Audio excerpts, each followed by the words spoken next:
جمال حریم ناز دیکھ آئے، خدا کو حبیب خدا دیکھ آئے، ازل سے ابد تک کے سارے مناظر نظام سزا و جزا دیکھ آئے، اور تجلی سے جس کی ہوا طور سرما، تجلی سے جس کی ہوا طور سرما،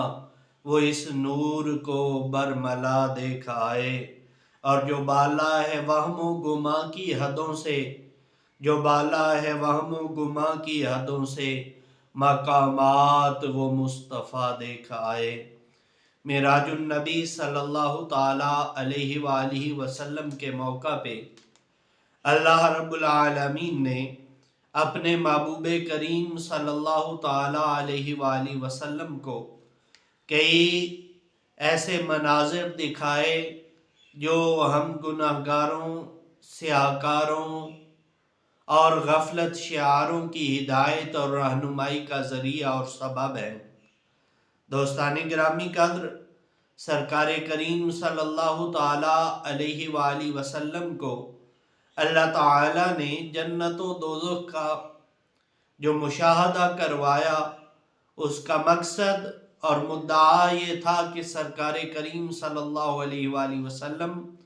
واپس جا کے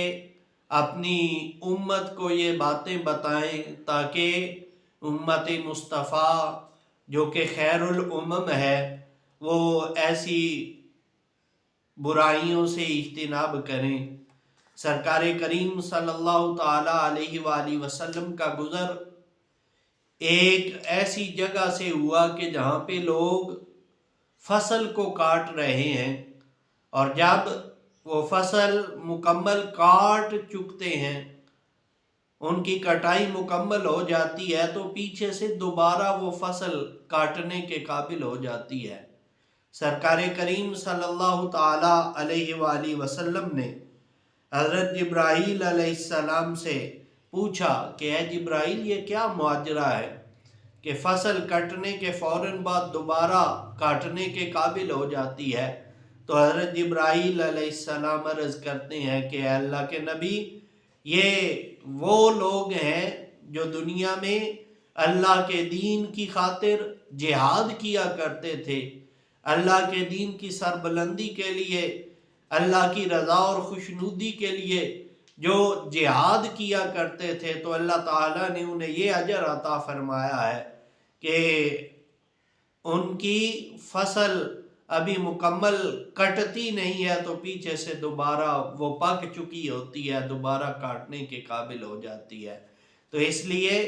اللہ کے دین کے لیے کوشش کرنا، محنت کرنا اور جہاد کرنا،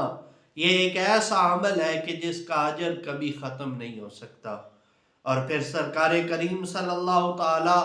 علیہ وآلہ وسلم نے ایک ایسی قوم کو دیکھا کہ جن کے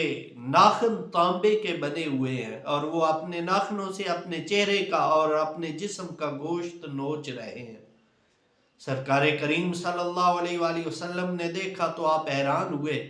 اور حضرت جبرائیل علیہ السلام کو فرمایا کہ اے جبرائیل، یہ کیا ماجرا ہے؟ یہ لوگ اپنے ناخنوں سے اپنے گوشت کو کیوں نوچ رہے ہیں؟ تو سرکار کریم صلی اللہ تعالیٰ علیہ وآلہ وسلم کو جواباً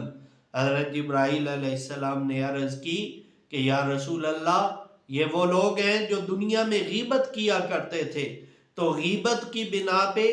انہیں یہ سزا مل رہی ہے کہ وہ اپنے ہی ناخنوں سے اپنے جسم کا گوشت نوچ رہے ہیں۔ جب ایک دفعہ گوشت ختم ہوتا ہے تو وہ دوبارہ اگاتا ہے، تو ان کا یہ عمل مسلسل جاری ہے۔ آئیے، آج ہماری محفلیں غیبت سے سجی رہتی ہیں، آج ہمارے شب و روز غیبت میں گزرتے ہیں، جہاں بھی چند لوگوں کا اجتماع ہوتا ہے تو کسی نہ کسی کو موضوع سخن بنایا جاتا ہے۔ آئیے سرکار کریم صلی اللہ تعالیٰ علیہ وآلہ وسلم کے